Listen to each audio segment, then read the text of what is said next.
Hi, my name is Terry Brewer, and I run and maintain a website called StopGangstalkingCrimes.com. Our primary goal is to bring awareness to the public about gang stalking and directed energy weapon tactics used on targeted individuals to destroy their lives that are throughout the world. Today we're going to go over Ted Gunderson's affidavit and read it for people to be able to listen to. I, Ted L. Gunderson, hereby swear under the pains and penalties of jury that the following statements are true and correct. Paragraph 1. My name is Ted L. Gunderson. I am an owner and operator of Ted L. Gunderson and Associates, an international security and consulting firm based in Santa Monica, California. I am currently licensed private investigator in the state of California. I have performed private investigation security work for numerous individual companies and government worldwide since founding my firm in 1979. I have worked for, amongst others, F.B.I, the California Narcotics Authorities by appointment of Governor Jerry Brown, the 1984 Los Angeles Olympics Committee, and the 1979 Pan American Games in San Juan, Puerto Rico by appointment of U.S. Attorney General Griffin Bell. Paragraph 2. My previous work as a private investigator, I spent nearly 3 decades in the F.B.I. Between 1951 and 1960, I was an F.B.I. special agent. In 1960, I was promoted to supervisor of the F.B.I. headquarters in Washington, D.C., where I was charged of organized crime, racketeering investigations covering 26 F.B.I. field offices nationwide. Following the assassination of President John F. Kennedy, I was reassigned to Special Inquiry White House matters at the F.B.I. headquarters. In 1965, I was promoted again to Special Agent in charge of International Security and Anti-Terrorism of the F.B.I. New Haven, Connecticut field office. In 1970, I was promoted to Assistant Special Agent in charge of F.B.I. Philadelphia, Pennsylvania field office. On July 12, 1972, I successfully negotiated with 2 terrorist hijackers a National Airlines Flight 496 for the release of 119 passengers at Philadelphia International Airport. In 1973, I was promoted Chief Inspector of the F.B.I. headquarters. I also served as a special agent in charge of F.B.I. Memphis and Dallas field offices. I retired from the F.B.I. as Senior Special Agent in charge of Los Angeles field office of the F.B.I. with over 700 employees and a budget of over $2 million in 1979. I have read the complaint in the current action for Mr. Keith Libya against the F.B.I. and the DOJ.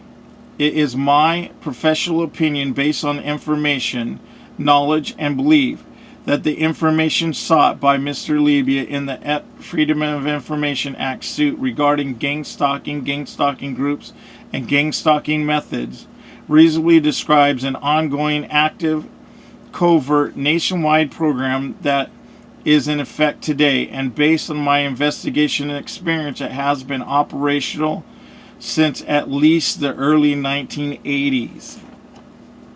Since the 1980s, gang stalking has increased in scope, intensity, sophistication by adapting to new communication and surveillance technologies.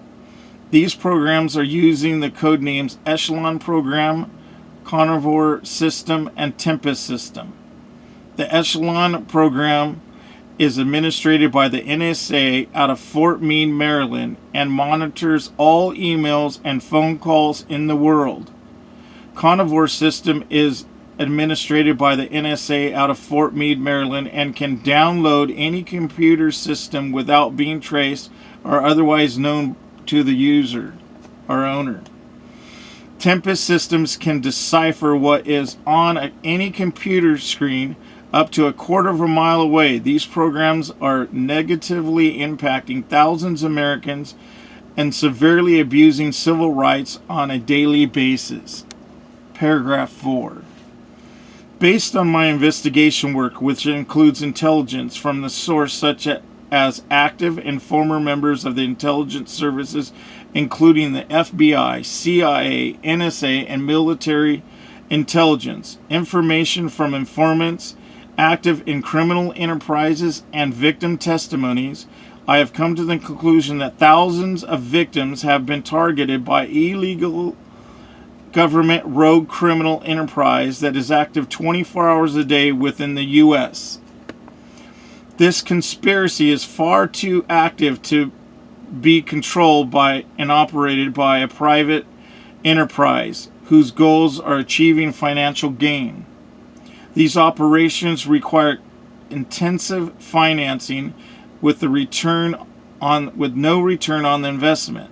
These programs operations are financed by illegal black ops, i.e. narcotics, prostitution, child kidnapping. Children sell at a covert auction for up to $50,000 per child. Human trafficking, gambling, and other rackets. Paragraph 5. I have documentation and know that throughout the U.S., operating 24 hours a day and 7 days a week, there is a criminal command location within the U.S. with multiple satellite offices, whose administration can instantly initiate surveillance, phone taps, harassment against any individual in the country. They have the technology, finance, and manpower to dispense illegal surveillance and harassment against anyone at any time, day or night. I have files on numerous cases of active, problematic, illegal government harassment currently being conducted against thousands of Americans. This makes the F.B.I. former COINTEL program, which I worked on, including in a supervisory capacity, look like a Sunday school program by comparison. Paragraph 6. I firmly believe that most individuals working for the F.B.I., other intelligent agencies, and the government overall are honest, law-abiding public servants. However, sophisticated network of rogue operatives have secretly infiltrated the F.B.I. and other intelligence agencies, including the CIA and other key government positions. These rogue elements seek personal power, wealth, and consider themselves above the law and the Constitution. They are carrying out the unformentionable surveillance and harassment activities in conjunction with organized crime. The cult movement in America, including satanic cults and other commercial and political interests, and even misguided civic organizations and neighborhood groups. This illegal surveillance and harassment program is being called gangstalking or organized stalking by the victims targeted by it. The victims are targeted for a variety of reasons, including government and corporate whistleblowers, parties to financial and employment disputes, parties to marital disputes, usually divorced women, and even jilted promoters, journalists covering controversial issues, and even attorneys and private investigators representing unpopular clients of interest have been targeted by this program. Paragraph 7. Individuals targeted by this program have been subjected to illegal and unconstitutional phone taps, illegal rerouting of business, and private phone calls for the purpose of harassment, illegal audio bugging, surreptitious entry into the home, office, vehicles, visual surveillance in the home conducted by illegal placement of miniature remote wireless cameras, often accessible via the internet, illegal internet spyware, illegal GPS tracking, often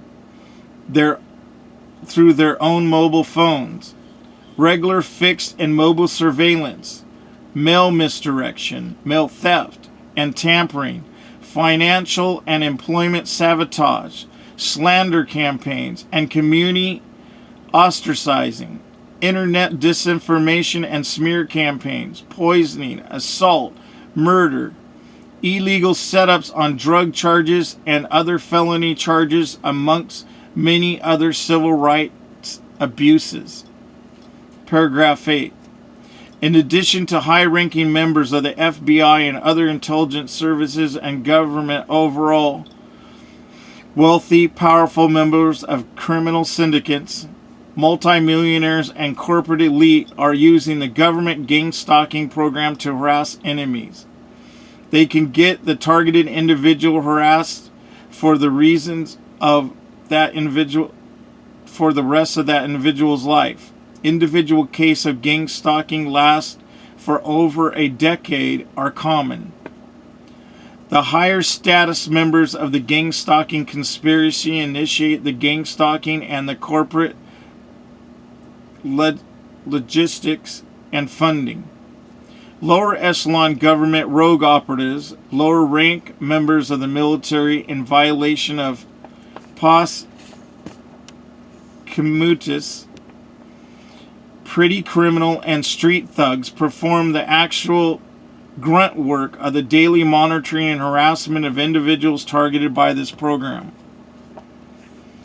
Paragraph 9. Based on my professional experience and extensive intelligence information and belief, it is my professional opinion that the FBI is involved in and has investigative files on the subject of gang stalking and related gang stalking methods and gang stalking groups in the FBI, vast intelligent files that are responsive to Mr. Libya's Freedom of Information Act complaint. Furthermore, I have personally referred numerous victims of gang stalking to the appropriate agents at the FBI for investigation of their cases. I have also furnished the FBI with documentation of an active international child kidnapping ring, probably operated by rogue CIA agents. The FBI has ignored my request to investigate, even though it is their responsibility to investigate kidnappings. I have a contact in Germany who advises me that the CIA has set up secret operations in the U.S. military bases for further the kidnapping, sale, and trafficking of children worldwide. The FBI may be using a unique code name or nominal culture of the gang stalking phenomenon in its records. However, this is a semantic difference and in no way changes my professional opinion that the FBI has investigative files on the national phenomenon of gang stalking described in its reasonable specific detail in Mr. Libya's Freedom of Information complaint. These FBI files contain information responsive to Mr. Libya's Freedom of Information complaint regarding the subject of gang stalking. The FBI and other intelligence agencies are administrating and covering up the rogue, covert, government criminal enterprise of gang stalking. The gang stalking phenomenon appears in the records of both the FBI and the NSA in their records pertaining to the Echelon program, Carnivore system, and Tempest systems. In addition, gang stalking phenomenon appears in the records of both FBI and NSA in their records pertaining to the information collected by NARIS system. NARIS is a wholly owned subsidiary of defense contractor Boeing that produces sophisticated mass surveillance computer systems currently being used by both the FBI and the NSA. dated 26 April 2011, Los Angeles, California, by Ted Gunderson. This is a pretty powerful statement. If you think about Ted Gunderson's record, his career, and the amount of knowledge that he has worldwide and what he can draw on to put this together, there is no doubt that can be left in your mind that what he's saying is absolutely real. This document confirms 100% that gangstalking and what is being done to targeted individuals is very real. It makes it very hard to deny. Not to mention that there was a huge multi-million-dollar campaign put up to discredit Ted Gunderson when he came forward about things like gangstalking. We will bring further things to you in the future. God bless you all and have a good day.